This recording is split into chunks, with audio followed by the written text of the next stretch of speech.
جنگ عظیم دوم ختم ہو گئی اور ملک میں سیاسی بیداری پیدا ہو گئی تھی۔ ہندو تو سیاسی طور پر پہلے ہی بیدار ہو چکے تھے، کیونکہ انہیں مہاتما گاندھی جیسے مکار اور پنڈت جواہر لال نہرو جیسے قابل لیڈر مل گئے تھے۔ مسلمان سیاست میں پیچھے رہ گئے تھے۔ جنگ عظیم کے آخر میں قائد اعظم کی لیڈرشپ میں مسلم لیگ میدان میں اتری تو مسلمانوں نے بھی سیاست میں سر اٹھایا۔ وقوعے کے گاؤں کا تھانہ قریبی قصبے میں تھا۔ وہاں مسلم لیگ کی باقاعدہ تشکیل ہو چکی تھی۔ اس کے مقامی صدر ایک صاحب عبداللہ غازی تھے، بہت جوشیلے اور مومن۔ کسی ذریعے سے عبداللہ غازی کو پتہ چلا کہ پیر کے قتل میں جس غریب مزارے کو گرفتار کیا گیا ہے اس نے اقبال جرم کر لیا ہے، اور اقبال جرم صرف تشدد اور ایذا رسانی سے نہیں کرایا گیا بلکہ مزارے کی نوجوان بیٹی کو تھانے بلا کر اپنے ملزم یا مشتبہ باپ کے سامنے ننگا کھڑا کر دیا گیا، اور کمرے میں 2 کانسٹیبلوں کو بھی ننگا کھڑا کیا گیا۔ پھر مزارے سے کہا گیا کہ وہ اقبال جرم کر لے، ورنہ وہ دیکھ رہا ہے کہ اس کے سامنے اس کی بیٹی کے ساتھ کیا سلوک کیا جائے گا۔ مزارے نے اقبال جرم کر لیا، اور یہی بیان جو تھانے دار نے خود لکھا تھا ایک ہندو مجسٹریٹ سے قلم بند کروا کے اس پر مزارے کا انگوٹھا لگوا لیا گیا۔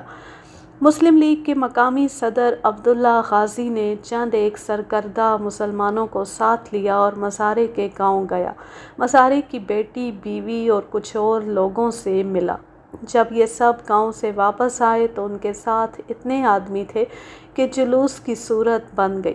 دوسرے دن عبداللہ غازی ایک وفد لے کر پولیس کے ضلع ہیڈ کوارٹر میں گیا اور ڈی ایس پی سے ملاقات کی۔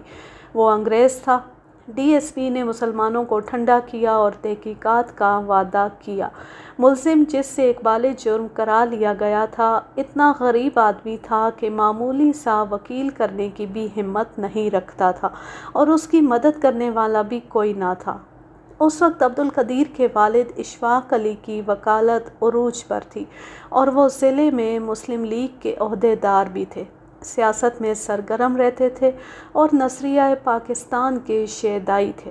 عبداللہ غازی وفد کے ساتھ انہیں ملے اور پورا کیس سنا کر ان سے درخواست کی کہ وہ اس مزارے کے صفائی کے وکیل ہو جائیں، لیکن فی سبیل اللہ، اگر انہیں فیس یا عدالتی اخراجات کی ضرورت ہو تو قصبے کے مسلمان ادا کریں گے۔ اشفاق علی نے خندہ پیشانی سے یہ کیس بلا اجرت لے لیا اور یہ بھی کہا کہ وہ عدالتی اخراجات اپنی جیب سے ادا کریں گے۔ اشفاق علی ڈسٹرکٹ کورٹ یعنی مجسٹریٹوں کی کورٹوں کے کیس نہیں لیا کرتے تھے، ان کی پریکٹس سیشن اور ہائی کورٹ کی تھی۔ انہوں نے یہ کیس قبول کر لیا۔ ان کے 2 مددگار وکیل تھے، ایک کلرک اور ایک منشی بھی تھا۔ انہوں نے اسی روز ملزم کی صفائی کے لیے معلومات اکٹھی کرنی شروع کر دی۔ خود ملزم کے گاؤں گئے، اس کی بیوی اور بیٹی سے ملے اور ان سے بہت کچھ پوچھا۔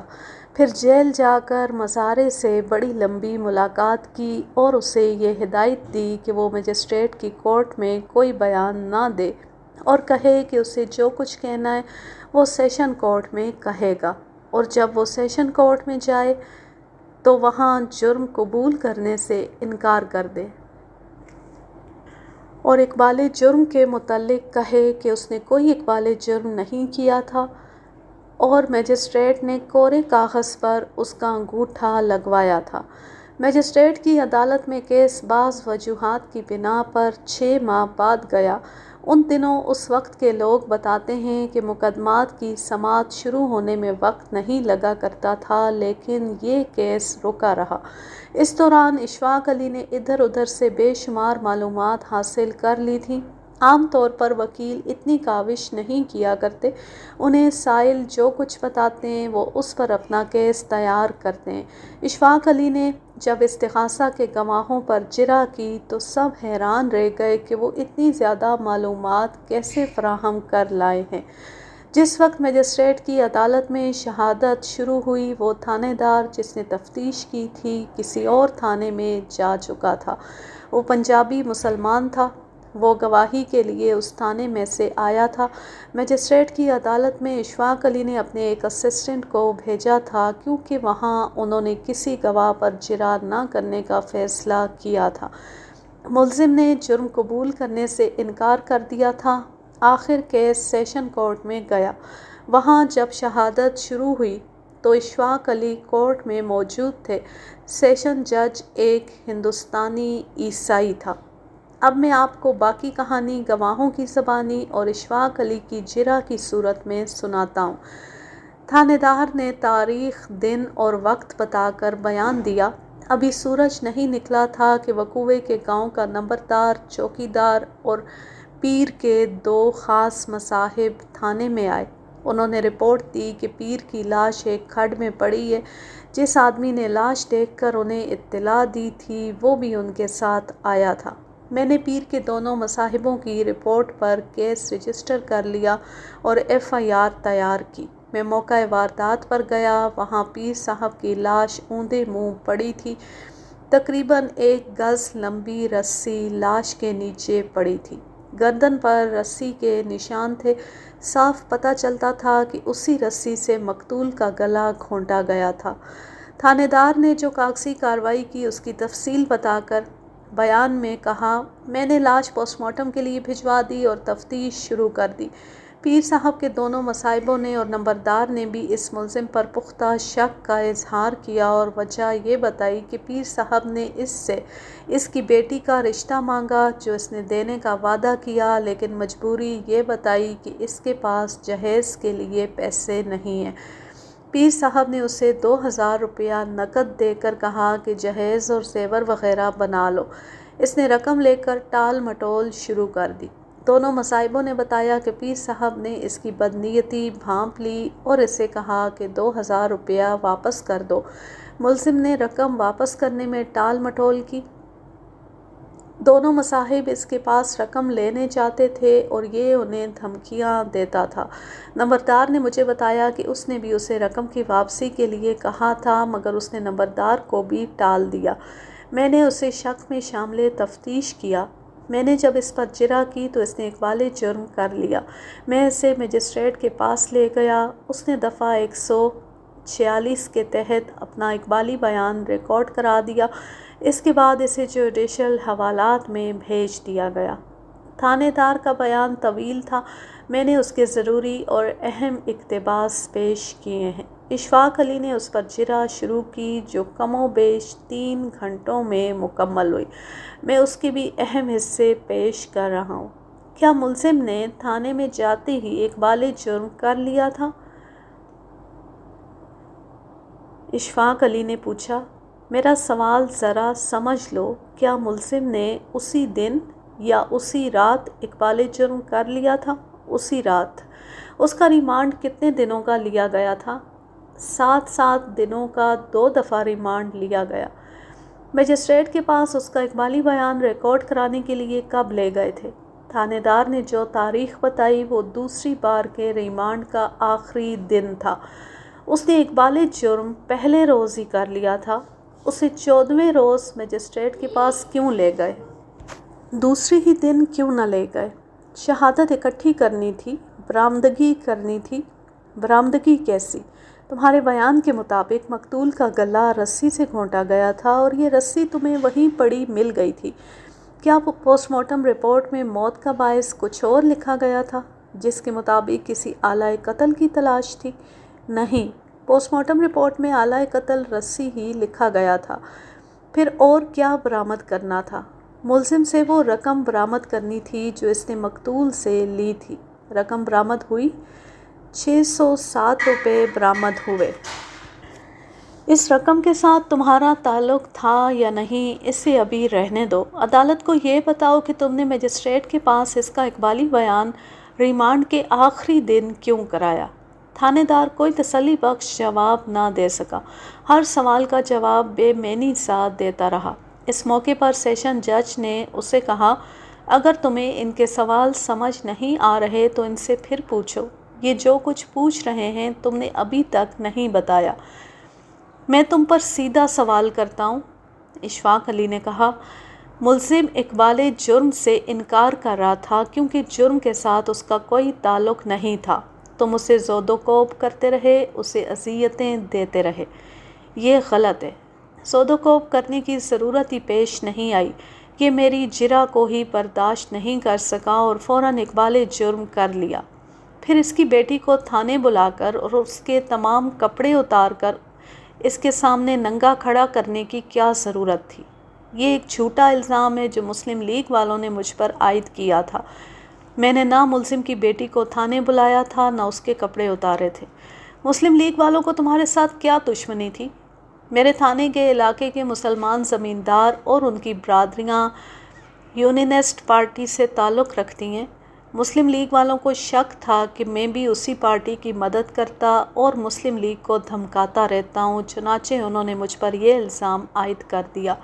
تھانے دار نے سیاسی پارٹیوں کا ذکر اس لیے کیا تھا کہ سیشن جج عیسائی تھا۔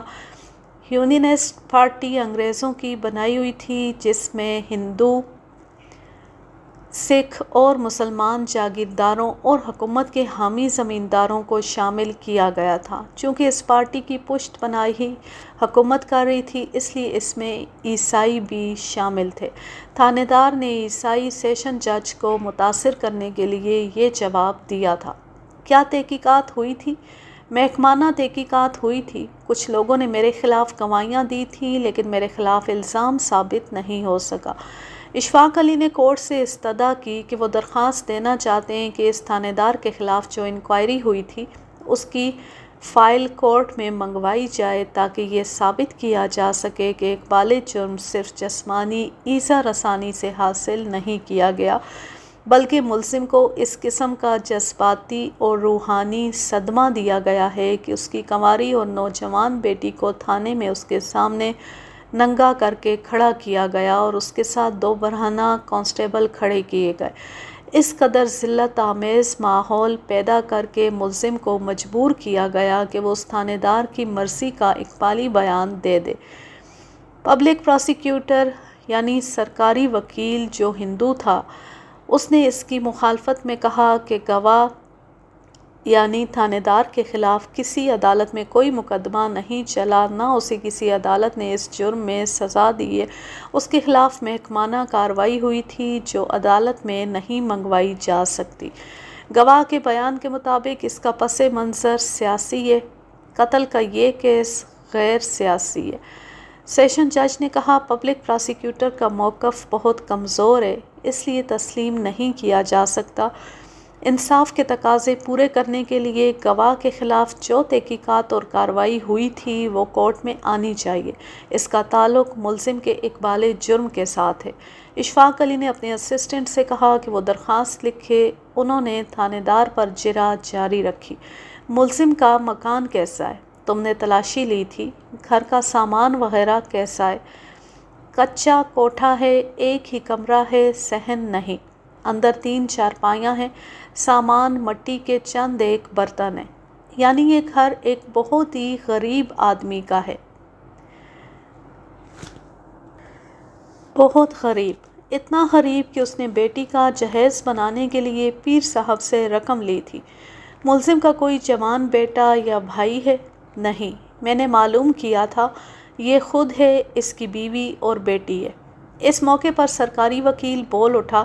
اس نے جج سے کہا فاضل ایڈوکیٹ یہ ثابت کرنے کی کوشش کر رہے ہیں کہ ملزم بہت غریب اور نادار ہے اور اس کا کوئی بیٹا اور بھائی بھی نہیں، اس لیے یہ پیر کی حیثیت کے آدمی کو پہلے دھمکیاں دینے پھر قتل کرنے کی جرات نہیں کر سکتا۔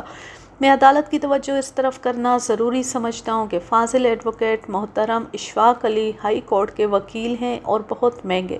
کوئی غریب آدمی ان کی خدمات حاصل کرنے کی جرات نہیں کر سکتا۔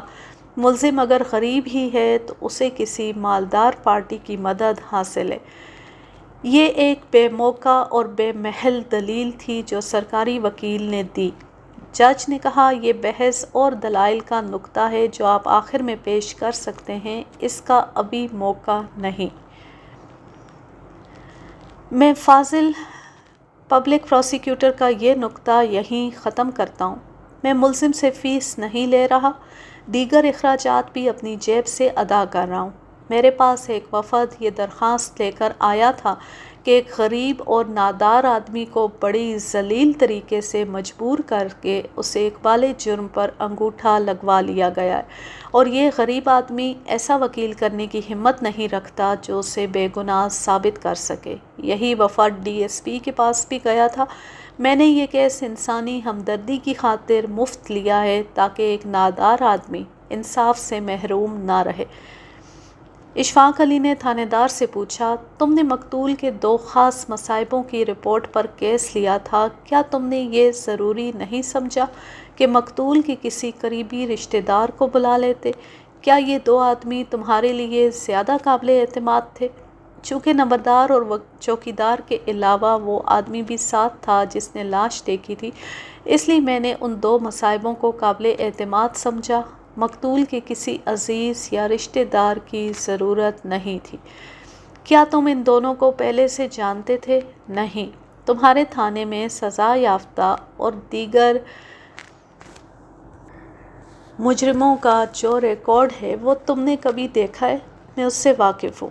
کیا ان دونوں مصائبوں کے نام اس ریکارڈ میں نہیں ہیں؟ تھانے دار کے چہرے پر صاف گھبراہٹ ظاہر ہوئی۔ اشفاق علی نے سوال دہرایا تو بھی وہ نہ بولا۔ سیشن جج بول پڑا، کیا تم نے ان کا سوال سمجھا ہی نہیں؟ سوال دوبارہ کراؤ یا جواب دو۔ یہ دونوں آدمی تھانے کے ریکارڈ پر ہیں۔ اشفاق علی نے تفصیل پوچھی تو تھانے دار نے بتایا کہ ان میں سے ایک 2 بار سزا یافتہ ہے اور دوسرا 1 بار۔ دونوں چوری چکاری کرتے رہے ہیں اور دونوں تمہارے مخبر بھی ہیں۔ باقاعدہ مخبر نہیں، بے قاعدہ ہی صحیح، تمہارے لیے مخبری کرتے رہے ہیں۔ جی کرتے رہے ہیں۔ مقتول کی کتنی بیویاں ہیں؟ مجھے اچھی طرح معلوم نہیں۔ جس پیر کے خاص مصاحب تمہارے مخبر ہیں اس کے گھر کے متعلق تمہیں یہ بھی معلوم نہیں کہ اس کی کتنی بیویاں ہیں؟ چلو مان لیتا ہوں۔ کورٹ کو یہ بتاؤ کہ تم نے مقتول کے گھر کے حالات معلوم کرنے کی کوشش کیوں نہیں کی؟ قتل کا باعث گھر کے حالات ہو سکتے تھے، بیویوں کی رقابت ہو سکتی تھی، تم نے کیا سمجھ کر معلوم نہیں کیا کہ پیر کی کتنی بیویاں ہیں؟ سرکاری وکیل نے اس سوال پر اعتراض کرتے ہوئے کہا کہ یہ سوال ریکارڈ میں نہ لایا جائے کیونکہ ملزم کا اقبالی بیان زیر دفعہ 146 موجود ہے جس میں قتل کا باعث بیان کیا گیا ہوگا۔ ملزم کہہ چکا ہے کہ اس نے کسی مجسٹریٹ کے سامنے اقبال جرم نہیں کیا، لہٰذا اقبالی بیان شہادت میں شامل نہیں کیا جا سکتا۔ میں کورٹ سے درخواست کروں گا کہ جس مجسٹریٹ نے بیان قلم بند کیا ہے اسے گواہ کے طور پر نہ بلایا جائے۔ سیشن جج نے رولنگ دی کہ مجسٹریٹ کو گواہ کے طور پر ضرور بلایا جائے گا اور صرف اقبالی بیان پر ملزم کو سزا نہیں دی جائے گی، مکمل شہادت دیکھی جائے گی، اور پبلک پروسیکیوٹر کا یہ اعتراض مسترد کیا جاتا ہے کہ صفائی کا وکیل یہ سوال نہ پوچھے۔ اشفاق علی نے اپنا سوال دہرایا تو تھانے دار نے جواب دیا، چونکہ ملزم نے پہلی رات ہی اقبال جرم کر لیا تھا اس لیے میں نے مقتول کے گھر کے حالات وغیرہ معلوم کرنے کی ضرورت نہ سمجھی۔ اس کے بعد مختلف پیشیوں پر گواہ گزرتے رہے۔ اس آدمی کا بھی بیان ہوا جس نے سب سے پہلے لاش دیکھی اور نمبردار کو بتایا۔ اشفاق علی نے اس سے پوچھا کہ اس نے لاش کے قریب کوئی رسی پڑی دیکھی تھی؟ اس نے جواب دیا کہ دیکھی تھی۔ اشفاق علی نے پوچھا کہ کہاں پڑی تھی؟ اس نے بتایا کہ لاش سے 2-3 قدم دور دائیں طرف پڑی تھی اور پہلی نظر میں وہ اسے سانپ سمجھا تھا۔ اسے رسی دکھائی گئی۔ اس نے کہا کہ وہ رسی اسی قسم کی تھی۔ وہ ڈاکٹر بھی عدالت میں آیا جس نے لاش کا پوسٹ مارٹم کیا تھا۔ اس نے پوسٹ مارٹم رپورٹ پیش کی اور ویسا ہی بیان دیا جیسا ہر ڈاکٹر دیا کرتا ہے۔ اس کے بیان کا لب لباب یہ تھا کہ مقتول کی موت رسی سے گلا گھونٹنے سے واقع ہوئی ہے۔ اشفاق علی نے جرح شروع کی۔ ان کے چیدہ چیدہ سوال پیش کرتا ہوں، کیا آپ ڈاکٹر کی حیثیت سے یقین سے کہہ سکتے ہیں کہ مقتول کا گلا اس رسی سے گھونٹا گیا ہے؟ اشفاق علی نے پوچھا اور اسے وہ رسی دکھائی گئی جو استغاثہ کے مطابق لاش کے نیچے پڑی ہوئی تھی۔ یہ رسی کورٹ میں ایکسیبٹ کے طور پر موجود تھی۔ جی نہیں، ڈاکٹر نے جواب دیا، میں یہ نہیں کہہ سکتا کہ مقتول کا گلا اسی رسی سے گھونٹا گیا ہے۔ کیا یہ ہو سکتا ہے کہ تار سے گلا گھونٹا گیا ہو سکتا ہے؟ کیا یہ ہو سکتا ہے کہ پٹی کی طرح کوئی لمبا کپڑا مروڑ کر اس کی رسی بنا لی گئی ہو اور اس سے گلا گھونٹا گیا؟ یہ بھی ہو سکتا ہے۔ اشفاق علی نے رسی ایک بار پھر اس کے ہاتھ میں دے کر کہا، ایک بار پھر اسے غور سے دیکھیں اور یقین سے بتائیں کہ مقتول کا گلا اسی رسی سے گھونٹا گیا۔ میں یقین سے نہیں کہہ سکتا۔ یہ رسی آپ نے پہلے دیکھی تھی؟ نہیں، میں یہ پہلی بار دیکھ رہا ہوں۔ آپ کے اندازے کے مطابق پوسٹ مارٹم کے وقت سے کتنی دیر پہلے موت واقع ہوئی تھی؟ اندازاً 10 گھنٹے پہلے۔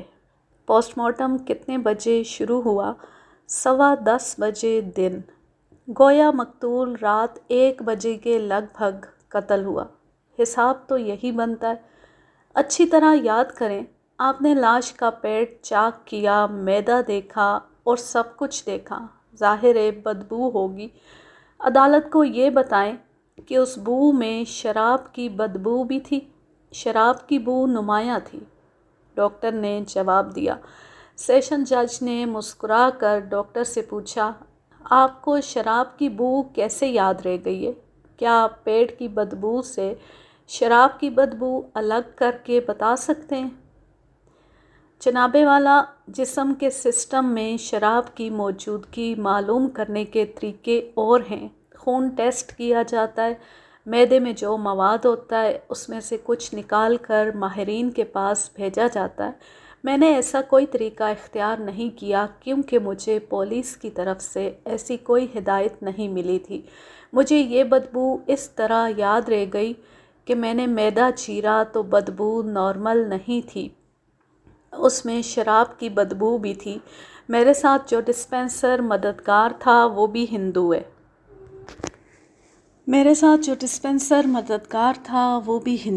میں نے اسے کہا کہ دیکھو، مسلمانوں کے پیر جو اپنے آپ کو خدا کا مقدس آدمی سمجھتے ہیں کتنی زیادہ شراب پیتے ہیں۔ میں نے اگر مسلمانوں کے عقیدے یا مذہب کی توہین کی ہے تو میں فاضل ایڈوکیٹ صفائی سے دستبستہ معافی مانگتا ہوں۔ سیشن جج نے سنجیدگی سے اشفاق علی کی طرف دیکھا۔ اشفاق علی نے کہا، جناب والا، میں یہی ریکارڈ پر لانا چاہتا ہوں کہ خدا کے یہ نام نہاد مقدس آدمی جو پیر و مرشد بنے ہوئے ہیں اتنی زیادہ شراب پیتے ہیں کہ ان کی لاشوں کے اندر کی بدبو شراب کی بو میں دب جاتی ہے۔ سرکاری وکیل نے اعتراض کیا کہ شراب کی موجودگی پوسٹ مارٹم رپورٹ میں شامل نہیں، اس لیے یہ ریکارڈ میں نہیں آنی چاہیے۔ جج نے اعتراض مسترد کرتے ہوئے کہا، ڈاکٹر نے اتنے وثوق سے شراب کی موجودگی بتائی ہے کہ اسے ریکارڈ پر لانا ضروری ہے۔ ایک پیشی پر اس مجسٹریٹ کا بیان ریکارڈ کیا گیا جس نے ملزم کا اقبالی بیان زیر دفعہ 146 قلم بند کیا تھا۔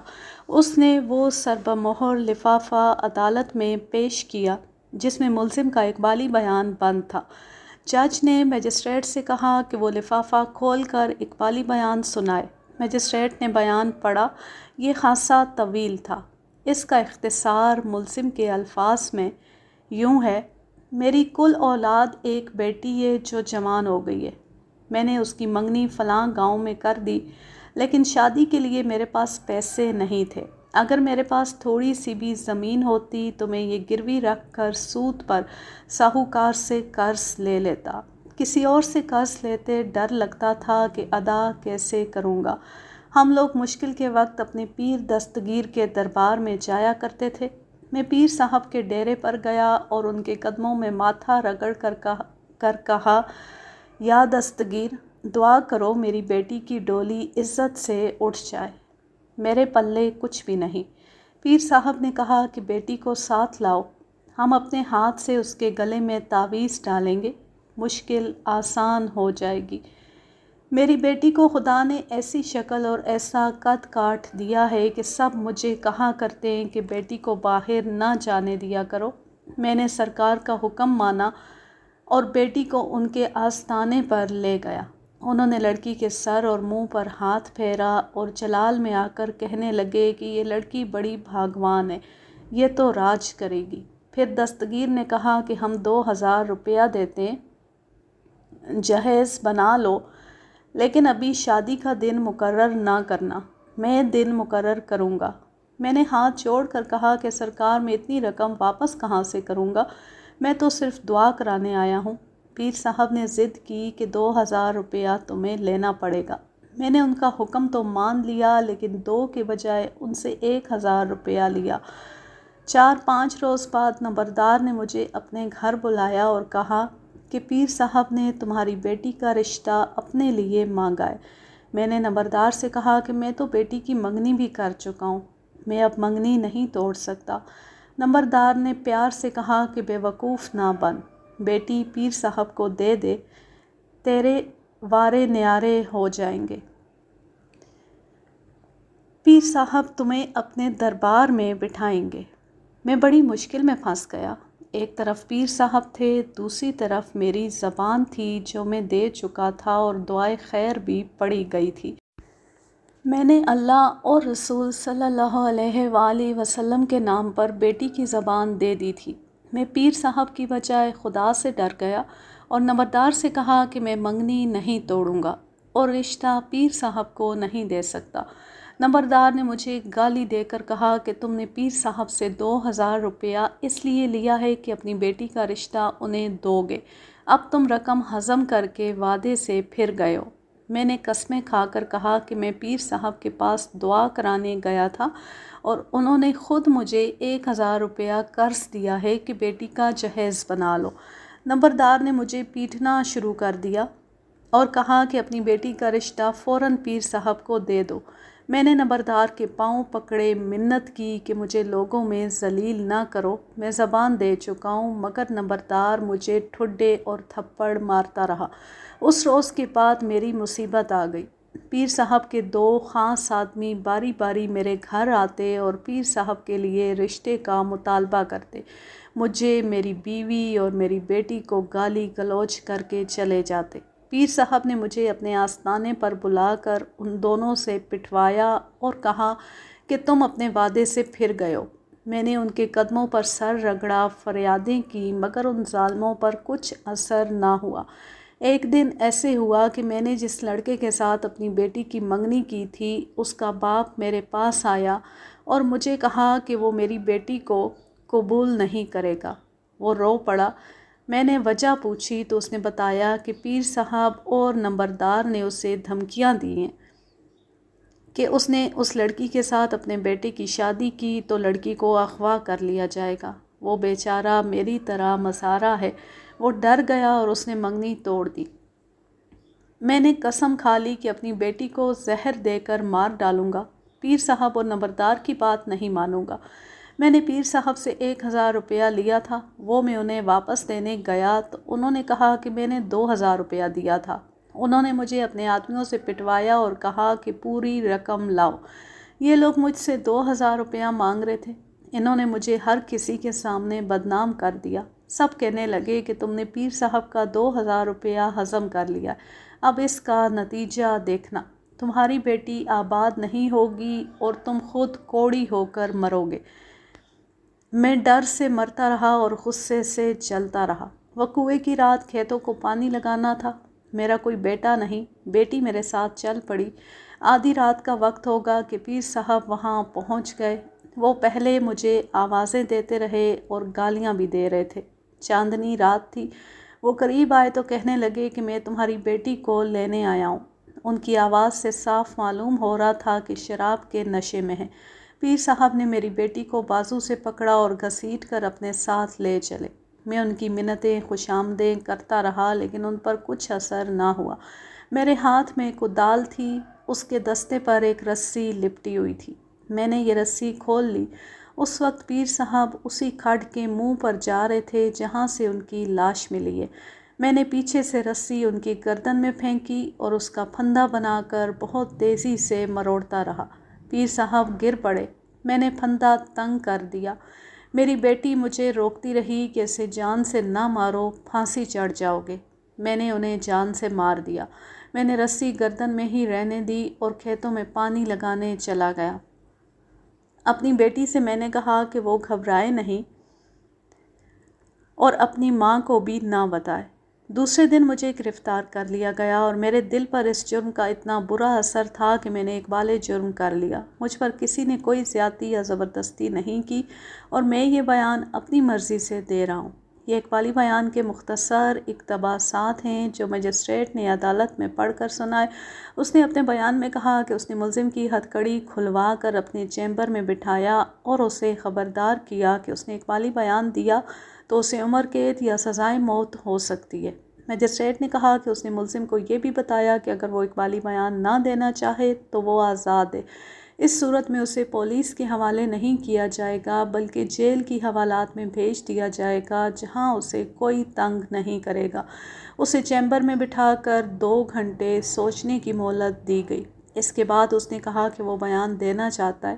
اس نے بیان دیا جو اسے پڑھ کر سنایا گیا اور اس نے خوشی سے اس پر انگوٹھا لگا دیا۔ ملزم کو آپ کے پاس کون لے گیا تھا؟ SHO۔ مجسٹریٹ نے تھانے دار کا نام لیا۔ بیان قلم بند کرنے کے دوران یہ تھانے دار کہاں تھا؟ باہر کھڑا تھا۔ کیا وہ چیمبر سے آپ کو باہر کھڑا نظر آ رہا تھا؟ کھڑکی میں سے نظر آتا تھا۔ اس کھڑکی کی طرف ملزم کی پیٹھ تھی یا منہ تھا؟ میں جانتا ہوں آپ کیا معلوم کرنا چاہتے ہیں۔ میں مجسٹریٹ ہوں، غلط بات نہیں کروں گا۔ ملزم ایسی جگہ بیٹھا تھا کہ وہ کھڑکی میں سے تھانے دار کو باہر کھڑا دیکھ سکتا تھا۔ مجھے خوشی ہے کہ آپ کو اپنے رتبے کا احساس ہے اور آپ قانون کا احترام کرتے ہیں۔ اب عدالت کو یہ بتائیے کہ آپ دیکھ رہے تھے کہ ملزم کو تھانے دار سامنے کھڑا نظر آ رہا ہے تو آپ نے تھانے دار کو وہاں سے ہٹا کیوں نہ دیا؟ میں نے ملزم کے دل سے پولیس کا خوف دور کر دیا تھا۔ آپ مجسٹریٹ ہیں، سائیکالوجسٹ نہیں کہ آپ وثوق سے کہہ سکیں کہ ملزم خوف سے آزاد ہو گیا ہے۔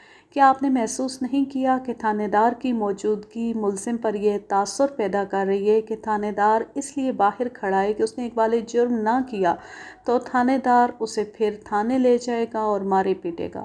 میں نے ملزم کو جو یقین دلایا تھا مجھے اس پر بھروسہ تھا۔ آپ اخبار تو پڑھتے ہوں گے؟ جی پڑھتا ہوں۔ پھر اس نے ایک انگریزی اخبار کا نام لیا۔ اشفاق علی نے اس اخبار کا ایک تراشا مجسٹریٹ کے آگے رکھا اور کہا، یہ خبر اسی اخبار میں شائع ہوئی تھی، آپ نے پڑھی تھی؟ اشفاق علی نے یہ تراشا مجسٹریٹ سے لے کر سیشن جج کو پڑھ کر سنایا۔ یہ خبر تھی کہ فلاں گاؤں میں ایک پیر قتل ہو گیا ہے، مبینہ طور پر اسے اس کے مرید نے گلے میں پھندا ڈال کر قتل کیا ہے۔ پولیس کا بیان ہے کہ ملزم نے اقبال جرم کر لیا ہے، لیکن مسلم لیگ کے ایک وفد نے علاقے کے DSP سے ملاقات کی اور متعلقہ تھانے دار پر الزام عائد کیا ہے کہ اس نے ملزم پر تشدد کیا ہے اور ملزم کی نوجوان بیٹی کو تھانے بلا کر اسے برہنہ کیا اور ملزم کے سامنے کھڑا کر دیا۔ لڑکی کے ساتھ 2 کانسٹیبلوں کو بھی برہنہ حالت میں کھڑا کر دیا گیا تھا۔ مسلمانوں نے الزام عائد کیا ہے کہ ملزم نے اپنی بیٹی کی عزت بچانے کی خاطر اقبالی بیان دیا ہے جو دراصل تھانے دار نے لکھا ہے۔ اس تھانے دار کو لائن حاضر کر دیا گیا اور تحقیقات کا حکم دے دیا گیا۔ اشفاق علی نے مجسٹریٹ سے پوچھا، تراشے پر تاریخ دیکھیں، یہ خبر اس سے 3 روز پہلے کی ہے جب ملزم آپ کے پاس اقبالی بیان ریکارڈ کرانے کے لیے لایا گیا تھا۔ خبر میں تھانے دار کا، تھانے کا اور ملزم کا نام بھی دیا گیا ہے۔ آپ ان تینوں ناموں سے آگاہ تھے۔ عدالت کو یہ بتائیں کہ جب یہی تھانے دار آپ کے پاس اس ملزم کو لایا تو آپ نے اس سے پوچھا نہیں کہ یہ خبر کہاں تک سچ ہے؟ کیا واقعی اس کی بیٹی کے ساتھ تھانے دار نے یہ سلوک کیا تھا؟ نہیں، میں نے اس سے نہیں پوچھا۔ اگر میں کہوں کہ آپ نے مجسٹریٹ کی حیثیت سے اپنے فرض میں کوتاہی کی ہے تو آپ کیا جواب دیں گے؟ ظاہر ہے کہ میں کہوں گا کہ میں نے کوتاہی نہیں کی۔ اخبار کی خبر میرے لیے قانون کی حیثیت نہیں رکھتی۔ میں آپ سے کہتا ہوں کہ ملزم کو آپ کے پاس لے جایا ہی نہیں گیا۔ میں اس الزام کی تردید کرتا ہوں۔ ملزم کو میرے پاس لایا گیا تھا۔ پھر آپ نے تھانے دار کو کھڑکی کے سامنے ایسی جگہ کیوں کھڑا کیے رکھا جہاں سے ملزم اسے اور وہ ملزم کو دیکھ سکتا تھا؟ یہ میرا دانستہ اقدام نہیں تھا۔ کیا آپ نے یہ بھی نہیں سوچا کہ ملزم ان پڑھ، کم فہم اور بہت غریب آدمی ہے جس کی زندگی مسلسل خوف میں بسر ہو رہی ہے؟ ملزم کی حیثیت سے میرا کوئی تعلق نہیں تھا۔ اس کے بعد نمبردار کی گواہی ہوئی۔ یہ ایک اہم گواہ تھا کیونکہ اس کا ذکر اقبالی بیان میں آیا تھا۔ سرکاری وکیل کی رہنمائی میں اس نے مختصر سا بیان دیا کہ فلاں دن اسے فلاں آدمی نے آ کر بتایا کہ پیر صاحب کی لاش کھڈ میں پڑی ہے۔ نمبردار نے بتایا، میں چوکیدار کو ساتھ لے کر وہاں گیا۔ پیر صاحب کی لاش پیٹ کے بل پڑی تھی، اس کے ساتھ ایک رسی تھی۔ میں نے پیر صاحب کے گھر جا کر اطلاع دی۔ ان کے 2 مصاحب میرے ساتھ آئے، انہوں نے بھی لاش دیکھی۔ پھر میں ان دونوں کے ساتھ تھانے گیا۔ تھانے دار صاحب نے ان دونوں کی رپورٹ پر مقدمہ درج کیا۔ میرا فرض یہیں پر ختم ہو گیا۔ قاتل یہی ملزم ہے، اس نے اقبال جرم کیا ہے۔ اس کی گواہی میں باقی باتیں غیر اہم تھیں۔ اشفاق علی نے جرح شروع کی، رسی کہاں پڑی تھی؟ لاش کے ساتھ تھی۔ ساتھ سے تمہاری کیا مراد ہے؟ کیا رسی لاش کے گلے میں تھی؟ جی، اس نے ذرا جھجک کر جواب دیا، گلے میں ہی تھی۔ تم نے کہا ہے کہ قاتل یہی ملزم ہے، تم نے یہ فیصلہ کیوں دے دیا؟ ملزم نے اقبالی بیان دیا ہے۔ تم نے یہ بیان پڑھا تھا؟ نہیں۔ کیا ملزم نے تمہارے سامنے اقبال جرم کیا تھا؟ نہیں۔ پھر تمہیں کس طرح پتہ چلا کہ ملزم نے اقبال جرم کر لیا؟ تھانے دار نے بتایا تھا۔ ملزم پر قتل کے شک کا اظہار کس نے کیا تھا؟ پیر صاحب کے مصاحبوں نے۔ تم جانتے ہو ملزم کی پیر سے کیا دشمنی تھی؟ ملزم نے پیر صاحب سے 2000 روپیہ لے کر اپنی بیٹی کا رشتہ دینے کا وعدہ کیا تھا، لیکن ملزم رقم ہضم کر گیا اور رشتہ دینے سے انکار کر دیا۔ کیا رقم ملزم نے تمہارے سامنے لی تھی؟ نہیں۔ پھر تم کس طرح کہتے ہو کہ ملزم نے رقم لی تھی؟ پیر صاحب جھوٹ نہیں بولا کرتے۔ تم نے ملزم سے کہا تھا کہ رشتہ پیر کو دو یا رقم واپس کر دو؟ کہا تھا، لیکن ملزم ٹال مٹول کرتا رہا۔ تمہیں معلوم ہے کہ ملزم کچھ عرصہ پہلے اپنی بیٹی کی منگنی فلاں گاؤں میں کر چکا تھا؟ مجھے یاد نہیں۔ اس کا مطلب یہ ہے کہ منگنی ہوئی تھی مگر تمہیں یاد نہیں۔ کیا تمہیں یہ بھی یاد نہیں کہ اس منگنی میں تم بھی شریک ہوئے تھے؟ اگر چاہو تو تمہیں یاد دلاتا ہوں کہ تمہارے ساتھ اور کون کون گیا تھا۔ مجھے یاد آ گیا ہے، ملزم کی بیٹی کی منگنی ہوئی تھی۔ اس پیر کی کرامات کیا ہیں جو قتل ہو گیا ہے؟ ان کے والد اور دادا مردے کو زندہ کر دیا کرتے تھے۔ کوئی ایک آدمی بتا سکتے ہو جو مر کر زندہ ہوا ہو؟ نہیں۔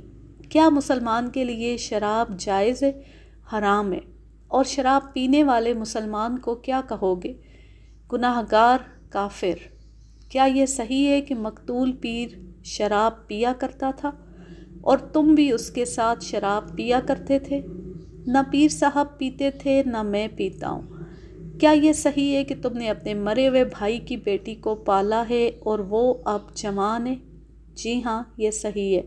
اور کیا یہ بھی صحیح ہے کہ اس پیر نے تم سے اس یتیم بھتیجی کا رشتہ مانگا تھا اور تم نہیں مانے تھے؟ جی صحیح ہے۔ اور کیا پیر نے تمہیں کہا تھا کہ اپنی بھتیجی کا رشتہ دو یا ملزم کی بیٹی کا رشتہ دلا دو؟ ایسی کوئی بات نہیں ہوئی۔ کیا یہ بھی صحیح نہیں کہ پیر کی چھوٹی بیوی سکینہ کو پتہ چل گیا تھا کہ تم پیر کی ایک اور شادی کا بندوبست کر رہے ہو اور اس نے تمہیں کہا تھا کہ ایسا نہ کرنا؟ یہ غلط ہے۔ کیا یہ بھی غلط ہے کہ سکینہ نے اس شرط پر تمہارے ساتھ ناجائز دوستانہ گانٹھ لیا تھا کہ تم پیر کی تیسری شادی نہیں ہونے دو گے؟ یہ بالکل غلط ہے۔ نمبردار نے پریشان ہو کر کہا، یہ میرے پیر دستگیر کی بے ادبی ہے۔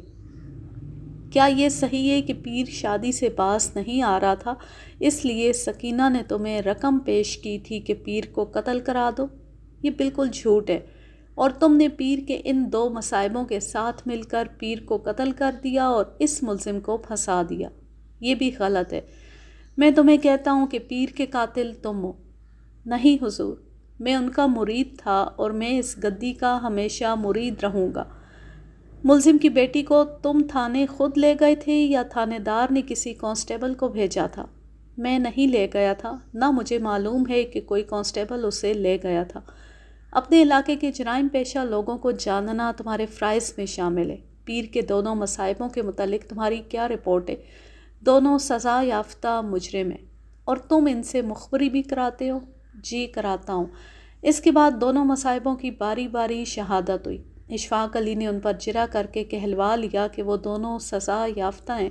ان کے جرائم کی تفصیل بھی ان سے معلوم کر لی۔ چونکہ ان کا تعلق جرائم اور پولیس کے ساتھ تھا، اس لیے وہ جانتے تھے کہ وہ اپنا ریکارڈ چھپا نہیں سکتے۔ دونوں سے اشفاق علی نے ایک جیسے سوال پوچھے۔ دونوں نے کئی سوالوں کے جواب مختلف دیے۔ ان دونوں میں ایک شکل و صورت، ڈیل ڈول اور لباس سے معزز آدمی لگتا تھا۔ اس کی سیاہ داڑھی سلیقے سے تراشی ہوئی تھی۔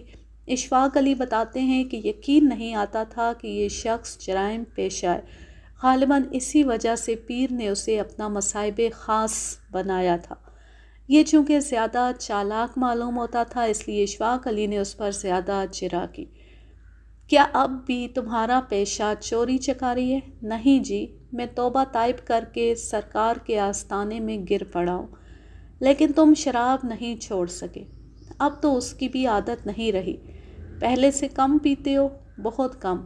کیا پیر صاحب کو پلاتے پلاتے خود بھی پی لیتے ہو؟ مرشد کی شراب کچھ اور ہے، ہم گناہ گاروں کی کچھ اور ہے۔ وہ حق اللہ ہو کی شراب ہے، اور اس شراب کا نشہ صرف مرشد کے لیے جائز ہے۔ ظاہری طور پر وہ شراب بھی اسی سکھ سے آتی ہے نا؟ ہوتی تو وہی ہے۔ جس رات پیر صاحب قتل ہوئے، اس رات وہ تمہیں کیا بتا کر نکلے تھے؟ کہتے تھے محبوب کا بلاوا آیا ہے۔ اس رات انہوں نے کتنی پی تھی؟ جتنی روز پیا کرتے تھے۔ تمہیں جب اطلاع ملی تھی کہ فلاں جگہ پیر کی لاش پڑی ہے، تو تم نے اس کی بیویوں کو اطلاع کیوں نہ دی؟ خود ہی کیوں چلے آئے؟ میرے ہوش اڑ گئے تھے، میں کچھ سوچ ہی نہ سکا۔ تم ملزم کو مارتے پیٹتے رہے ہو؟ نہیں۔ نمبردار نے بھی اپنی بھتیجی کا رشتہ پیر کو دینے سے انکار کر دیا تھا، تم نے نمبردار کو کیوں نہیں مارا پیٹا؟ مجھے اس کا کوئی علم نہیں۔ تم اچھی طرح جانتے ہو کہ پیر کی چھوٹی بیوی کے نمبردار کے ساتھ تعلقات تھے، اور تم یہ بھی جانتے ہو کہ پیر کی چھوٹی بیوی سکینہ شریف لڑکی نہیں۔ وہ پیر کے پیچھے گھر سے نکل آئی تھی، وہ نہیں چاہتی تھی کہ پیر کی کوئی اور بیوی ہو۔ مجھے معلوم نہیں کہ وہ پیر صاحب کے پیچھے گھر سے نکل آئی تھی۔ مقتول پیر کی کرامات کیا تھیں؟ بے اولاد عورتوں کو اولاد دیتے تھے۔ اور کیا وہ بے اولاد مردوں کو اولاد نہیں دیتا تھا؟ زیادہ تر عورتیں آیا کرتی تھیں۔ کیا ناچنے گانے والیاں اور طوائفیں بھی اولاد کے لیے آیا کرتی تھیں؟ نہ جی، وہ دعا کرانے آتی تھیں کہ آمدنی زیادہ ہو۔ وہ اپنے سازندوں کے ساتھ دعا کرانے آتی تھیں؟ جی، وہ ناچ اور گانے سے پیر صاحب کو خوش کرتی تھی۔ تمہیں اس سے تو انکار نہیں کہ تم خود بدماش ہو۔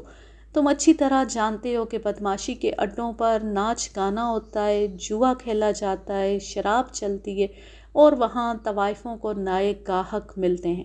تم عدالت کو بتاؤ کہ کیا پیر صاحب کا آستانہ بدماشی کا اڈا نہیں تھا، کیونکہ وہاں یہ سب برے کام ہوتے تھے؟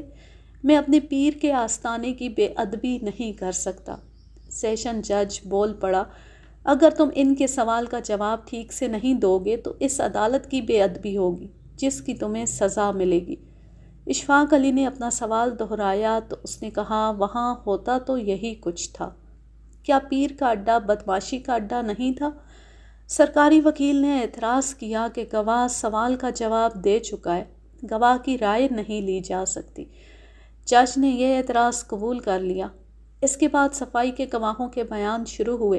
سب سے پہلے تھانے دار کے خلاف جو انکوائری ہوئی تھی، اس کی مکمل فائل پولیس کے ضلع ہیڈ کوارٹر کے ایک سکھ پولیس انسپکٹر نے پیش کی۔ یہ کورٹ کے حکم پر اور سمن پر منگوائی گئی تھی۔ سرکاری وکیل نے قانون کے کئی ایک حوالے دیے اور کہا کہ یہ فائل ملزم کی صفائی میں کورٹ میں پیش نہیں کی جا سکتی، لیکن اشفاق علی نے الہ آباد ہائی کورٹ کے 2 فیصلوں اور لاہور ہائی کورٹ کے 2 فیصلوں کے حوالے دے کر سرکاری وکیل کے حوالے بیکار کر دیے۔ سیشن جج نے سرکاری وکیل سے کہا کہ وہ چاہے تو ہائی کورٹ میں درخواست دے سکتا ہے، لیکن اس نے 2 ہائی کورٹوں کے 2 فیصلوں کے حوالوں کے آگے سر تسلیم خم کر دیا۔ اشفاق علی کی جرح پر ہیڈ کوارٹر کے سکھ انسپکٹر نے سب سے پہلے انکوائری کا فیصلہ پڑھ کر سنایا۔ اس میں تھانے دار کے خلاف یہ جرم ثابت ہو گیا تھا کہ اس نے ملزم کی بیٹی کو تھانے بلا کر اس کے کپڑے اتروائے اور اسے اس کے باپ کے سامنے کھڑا کر دیا، اور اس نے 2 برہنہ کانسٹیبل بھی لڑکی کے ساتھ کھڑے کر دیے۔ فیصلے کے مطابق تھانے دار کی ترقی عرصہ 6 سال کے لیے روک دی گئی تھی۔ وہ سب انسپکٹر سے انسپکٹر ہونے والا تھا، اسے تھانے سے ہٹا کر ایک چوکی پر بھیج دیا گیا۔ اشفاق علی نے سکھ انسپکٹر سے پوچھا کہ وہ فائل دیکھ کر بتا سکتا ہے کہ اتنے سنگین جرم کی سزا اتنی نرم کیوں دی گئی۔ سکھ انسپکٹر نے فائل سے پڑھ کر سنایا کہ تھانے دار کا ریکارڈ اچھا رہا ہے اور اس نے 2 بڑے ہی خطرناک ڈاکوؤں کے گروہ ختم کیے تھے، اس وجہ سے سزا تھوڑی دی گئی۔ انکوائری میں جو گواہ پیش ہوئے ان میں نمبردار بھی تھا۔ میں آپ کو نمبرداروں کے متعلق بتا دوں کہ یہ لوگ جرائم پیشہ لوگوں اور پولیس کے درمیان پل کا کام بھی کرتے تھے، بڑے چالاک ہوتے تھے، تھانے داروں کی خوشامد بڑی گھٹیا طریقے سے کیا کرتے تھے، مگر پانی کا رخ بھی دیکھ لیتے تھے۔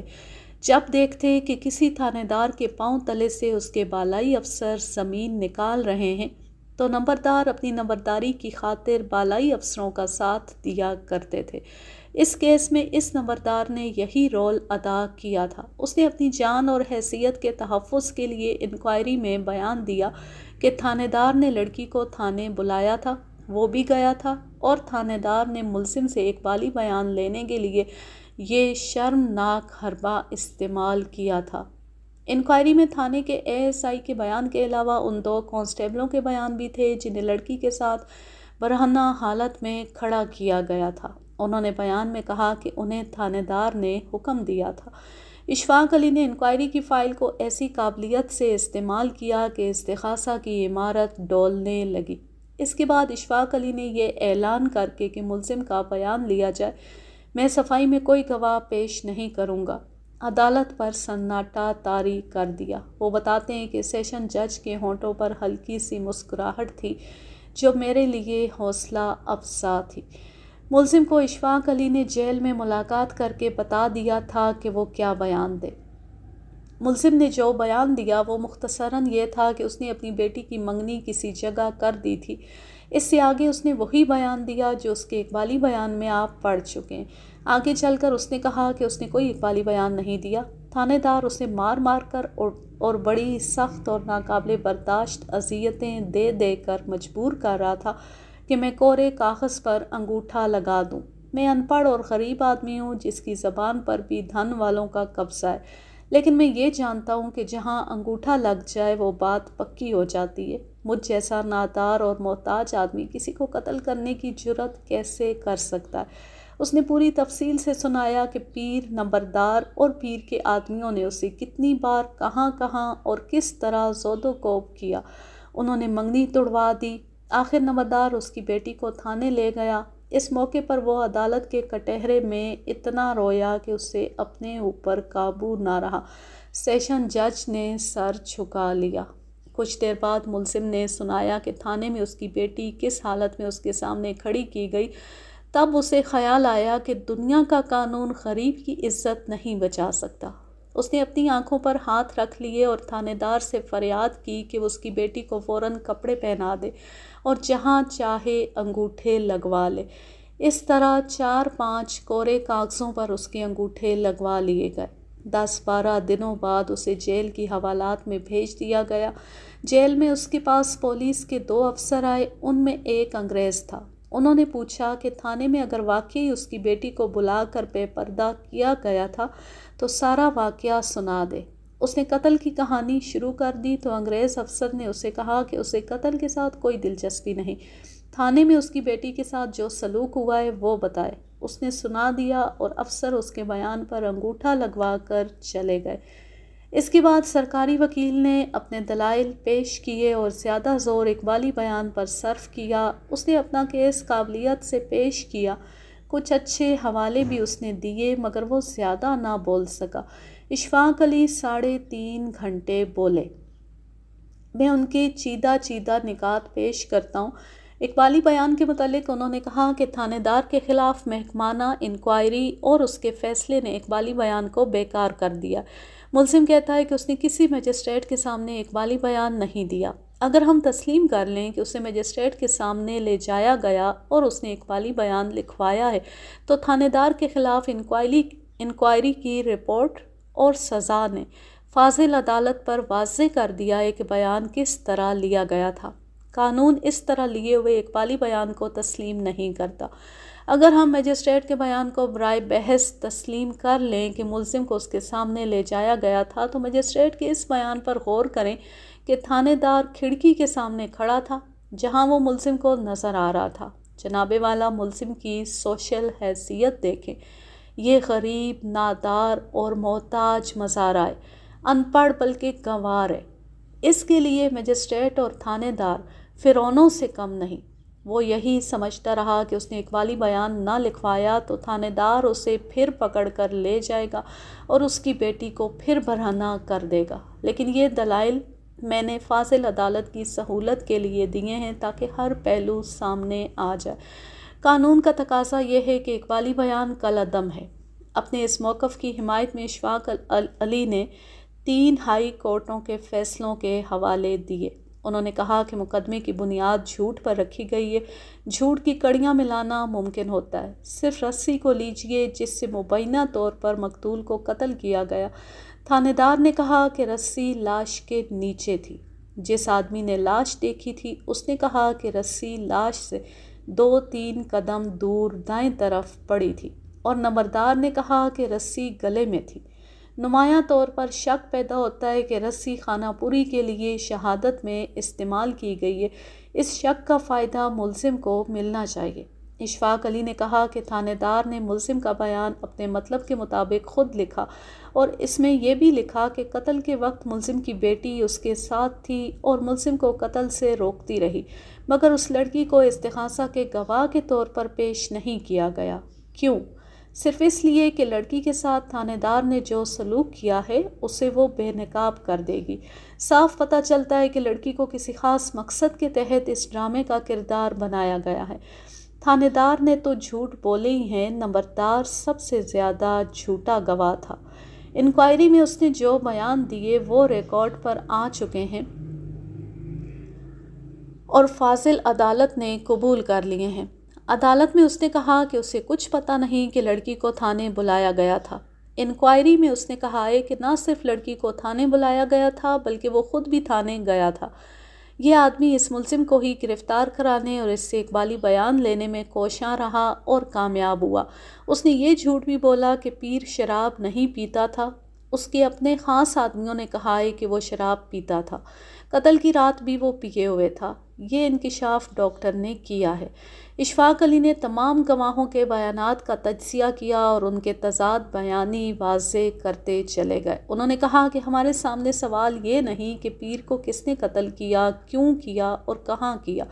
ہمارا مسئلہ یہ ہے کہ یہ ملزم پیر کا قاتل ہے یا نہیں۔ میں نے گواہوں کے جو بیانات پیش کیے ہیں ان سے شک نہیں بلکہ یقین ہوتا ہے کہ یہ ملزم بے گناہ ہے اور یہ ملزم ہمارے دیہاتی سسٹم کا شکار ہوا ہے۔ میں نے پیر کے خاص آدمیوں سے کہلوایا ہے کہ پیر کا ڈیرا بدماشی کا اڈہ تھا۔ ان پیروں کا گٹھ جوڑ نمبرداروں، جاگیرداروں اور تھانے داروں کے ساتھ ہوتا ہے اور یہ لوگ دیہاتیوں کے خدا بنے ہوئے ہوتے ہیں۔ جناب والا، آپ نے نوٹ کیا ہوگا کہ میں نے ایک گواہ سے کہلوایا ہے کہ یہ پیر بے اولاد عورتوں کو اولاد دیتا تھا، بے اولاد خاوندوں کو نہیں، مگر عدالت کے کٹہرے میں دیہات کے خدا نہیں، ایک بے گناہ آدمی کھڑا ہے جس کی قسمت کا آپ کو فیصلہ کرنا ہے۔ 4 روز بعد سیشن جج نے ملزم کو بری کر دیا۔ فیصلہ بہت طویل تھا۔ فیصلے میں جج نے یہ بھی لکھا کہ تھانے دار کے خلاف صرف محکمانہ کارروائی کافی نہیں، اس کے خلاف باقاعدہ مقدمہ قائم کر کے عدالت میں پیش کیا جائے۔ پولیس قانون اور عوام کی محافظ ہوتی ہے، مگر اس سب انسپکٹر نے قانون کی حفاظت کی، نہ ہی عوام کی۔ میں نے جب اس کیس کی فائل دیکھی تو مجھے بڑی دلچسپ لگی۔ مجھے جج کا فیصلہ پڑھ کر خوشی ہوئی کہ ایک بے گناہ بری ہو گیا، مگر عبدالقدیر نے بتایا کہ یہ ملزم بے گناہ نہیں تھا، پیر کو اسی نے قتل کیا تھا۔ اس کا اقبال جرم بالکل صحیح اور سچا تھا، اس میں اس نے اپنی بیٹی کو بچا لیا تھا۔ ہوا یوں تھا کہ اس نے پیر کے گلے میں رسی ڈالی اور تیزی سے رسی کو مروڑ کر پھندا بنا لیا۔ پیر تنو مند تھا، وہ پیچھے مڑا، وہ ایک گھوسے سے اس فاقہ کش مزارے کو گرا دیتا، مگر مزارے کی بیٹی نے بیٹھ کر پیر کے دونوں ٹخنے پکڑے اور اتنی زور سے جھٹکا دیا کہ پیر گر پڑا۔ مزارے نے رسی کے پھندے کو تنگ کر کے اور جھٹکے دے دے کر پیر کو مار ڈالا۔ بیٹی گرے ہوئے پیر کی ٹانگوں پر کھڑی رہی تاکہ وہ آزاد نہ ہو سکے۔ وہ مر گیا تو دونوں نے اس کی لاش کھڈ میں لڑکا دی۔ مزارے نے مقدمے کی سماعت شروع ہونے سے پہلے اشفاق علی کو بتا دیا تھا کہ قتل اس نے اپنی بیٹی کی مدد سے کیا ہے اور اس نے یہ قتل اپنی غیرت کی خاطر کیا ہے۔ اشفاق علی نے اسی لیے اسے بری کرانے میں غیر معمولی محنت کی تھی اور اپنے ذرائع سے معلومات اکٹھی کی تھی۔ یوں یہ زبردست کہانی اپنے اختتام کو پہنچی۔ اب میں لیتی ہوں آپ سے اجازت۔ جہاں رہیں خوش رہیں، شاد و آباد رہیں، ہنستے مسکراتے رہیں، اور اگر یہ کہانی یا میرا انداز پسند آئے تو اس چینل کو سبسکرائب ضرور کر لیں اور بیل آئیکن کو ضرور پریس کریں تاکہ آنے والی ہر نیو ویڈیو کی نوٹیفیکیشن آپ کو بر وقت ملتی رہے۔ ویڈیو کو لائک کیجئے، زیادہ سے زیادہ شیئر کیجئے اور اچھا سا کومنٹ کیجئے۔ اللہ حافظ، اللہ نگہبان۔